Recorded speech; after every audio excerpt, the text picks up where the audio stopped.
Hello, and thank you for stopping by another edition of the Massachusetts Whiskey Reviews channel of YouTube. My name is Thomas Metal75, and this is your Massachusetts Whiskey Reviews portion of the channel, Thomas Metal75.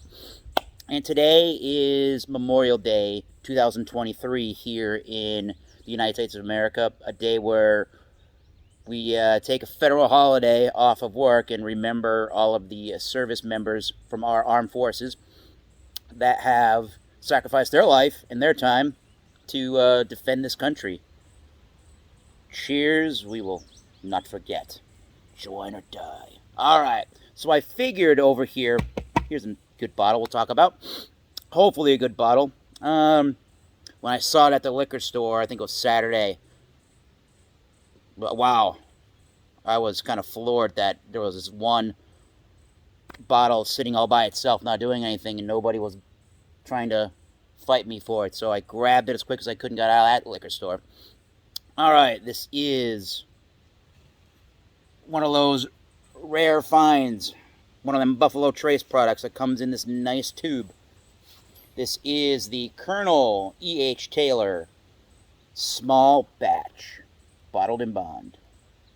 Figured this would be a great review for Memorial Day and doing a bourbon review of something I've been dying to try. So bottled in bond, obviously 50% alcohol by volume, 100 proof. They say on the canister on the bottom of it, as a founding father of the modern bourbon industry, Colonel Edmund Haynes Taylor Jr. left an incredible legacy. His dedication to distilling began at the close of the Civil War when he purchased the OFC Distillery. There he developed innovative techniques that are still in use today. Made by hand using some of Taylor's original methods, this small batch bourbon whiskey has been aged inside warehouses constructed by him over a century ago. Barrels were routinely evaluated to identify those with the richest and most complex flavors. A small batch of these barrels have been blended together to create or to deliver a distinctive character that is like no other. It is a true sipping bourbon that honors the uncompromising Colonel Edmund Haynes Taylor Jr. Well, cheers to that man. Here's a picture of Edmund Haynes Jr. Colonel Edmund Haynes Taylor Jr. And then here is what the OFC Distillery may have looked like. Bam. So he was a prominent banker in the 1800s, and in some regard, I don't know how precisely, but he got to know some prominent people in the whiskey business, so he decided after the Civil War to go out and buy that OFC Distillery. Again, they consider him the father of modern bourbon. One of the things, and we still use techniques in the bourbon industry that were established by Edmund Haynes Taylor Jr., one of which is he decided to do the copper stills. He came to that conclusion, so we still use that to this day. Very cool. This is going to be, well, before I get to that, the Bottled in Bond Act of 1897, he pushed for that. He was a primary proponent of the bourbon industry at the time to push for that because there was no quality to bourbons. You didn't know when whiskey merchants were selling to saloons or bars what they were doing with this bourbon in barrels. Were they cutting it with, they could have been cutting it with anything, with water, with gasoline, whatever it was. They were cutting these bottles. You could never assure the maturity, or not the maturity, you could never assure the quality of your product before that. So it really gave government intervention in the right way, which said the Bottled in Bond Act of 1897 has to be at least 4 years old, at least 100 proof, done in one distillation seasoning, and all of its aged in government bonded warehouses. So that's really good to see that. He was trying to uphold high standards of whiskey back in the day when there was none. All right, so this is going to be a uncorking for the first time.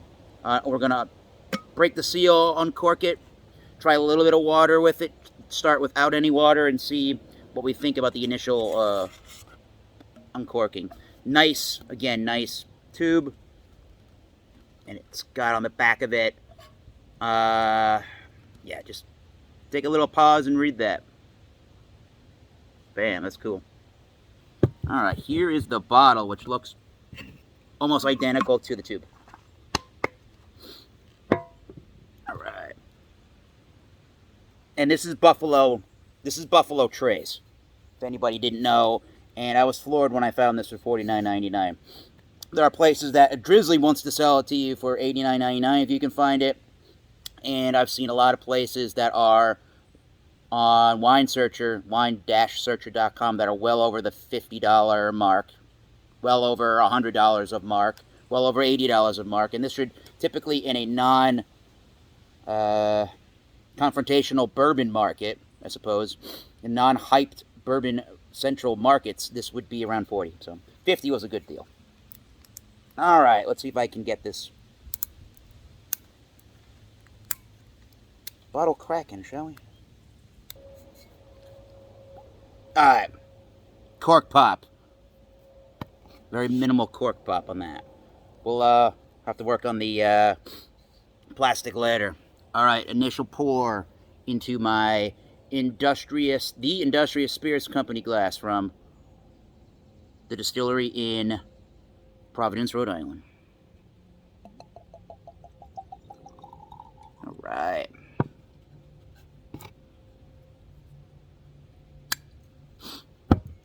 Okay. I don't know if I can get the bottle. The bottle will have to be in shot right here. All right. So let's take an assessment of the Colonel E.H. Taylor small batch. I believe this mash bill is their mash bill number 1, a low rye mash bill. And it's got nice copper color to it. It's not super dark. But it's got a nice copper, kind of a penny look to it. Cool. All right. So let's get a swirl and a nose of the initial cork popping of the Colonel E.H. Taylor small batch. Very classic bourbon nose. Get your caramels, your rich vanillas and toffees. And a lot of the Buffalo Trace products, I get a cherry-like red fruit note. That's coming out in the glass immediately on this one. Obviously, it being a lower rye mash bill, I'm not getting a bunch of the rye spice to this one. Nope. Not even a bunch of ethanol notes to this at all. Definitely like almost like a cherry syrup in a way. But a really light, like a maraschino cherry syrup, or maybe more like a Luxardo one. It smells really good. Just cherry, vanilla, caramel forward there. Not a lot of oakiness really at all. Let's give it a shot. Neat. Cheers, everybody. Happy Memorial Day 2023. The Colonel E.H. Taylor small batch, bottled in bond. Woo. Cheers.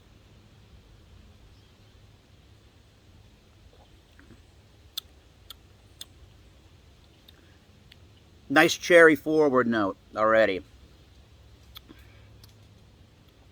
A little bit of barrel spice in that. It's somewhat creamy. There's a lingering flavor of some cinnamon or like a red hot note.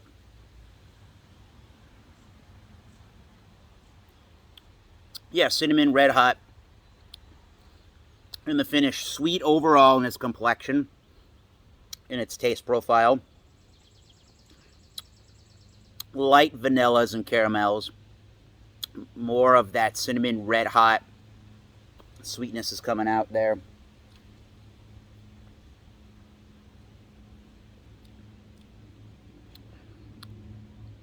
And that's about it that I can detect currently without the addition of water. So let's try it with the addition of some water. I would say immediately right now, this isn't drinking like 100 proof at all. It's drinking at a lower proof level, at a lower ABV than 100 proof than a 50%. So that's pretty good. Can't really complain so far. All right, I will add a little bit of some cool water to this and see if that changes the flavor any.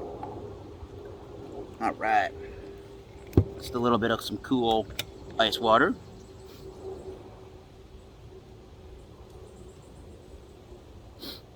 See if that changes anything about this whiskey. All right.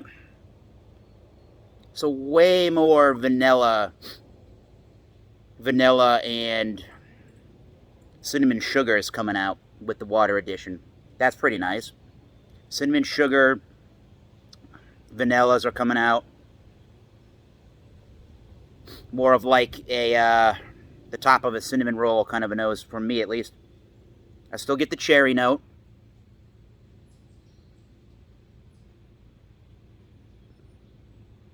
And some baked bread, again, akin to like the cinnamon roll. So let's give it a try. Real interesting on the nose. Cheers.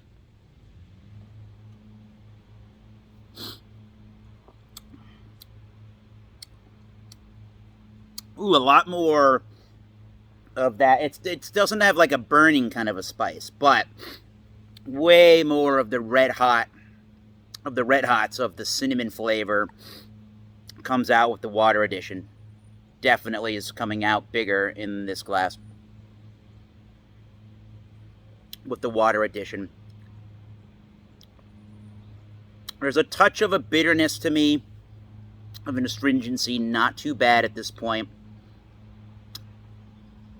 Vanillas and caramels are coming out stronger.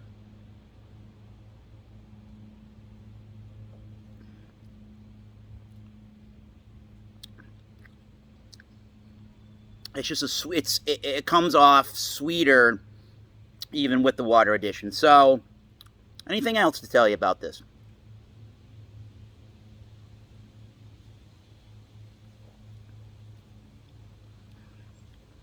It's pretty good though. It's really cinnamon, baking spice, and cherry forward at this point with the water addition. I like it either way. I think I like the stronger cherries, and that I think I like the stronger cherries right now, and maybe it was slightly drier when it was poured neat. Either way, it really doesn't drink a whole bunch like a 100 proof whiskey, a 100 proof bourbon. So that's pretty good. $40 is its MSRP. Typically, once again, I bought it for $50, which I was kind of floored when I saw it for that price.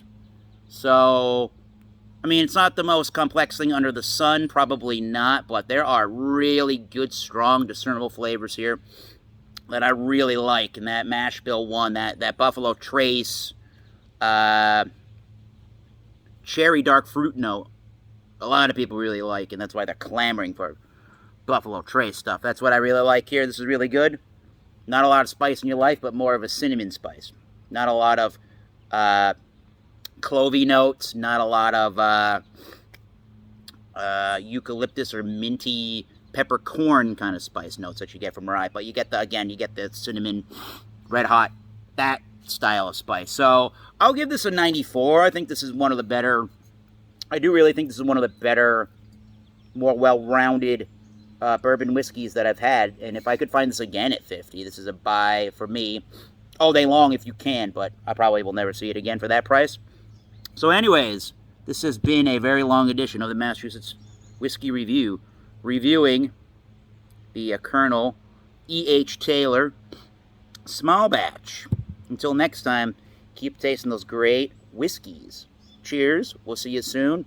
And once again, happy Memorial Day 2023.